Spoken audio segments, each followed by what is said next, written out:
तर बघा मित्रांनो, इथे आपण प्रश्न घेतलेला आहे नळ आणि टाकीचा. तर प्रश्न काय आहे बघा, दोन नळ अनुक्रमे एक टाकी 6 तासात व 12 तासामध्ये भरू शकतात. जर दोन्ही नळ सोबत सुरू केले तर ती टाकी किती वेळात भरेल?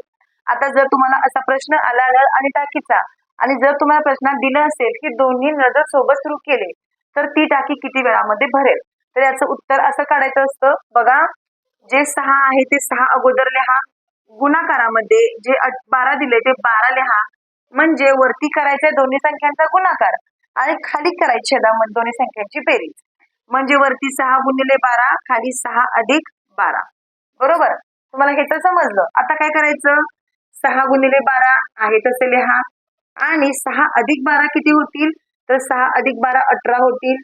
आता फक्त या संख्येला भाग द्यायचा, 6 एके 6, 6 त्रिक 18, पुन्हा 3 ने, 3 एके 3, 3 चौक 12. आता उरलं काय, तर 1 आणि गुणाकारामध्ये 4 उरलं, म्हणजेच 4 एके 4.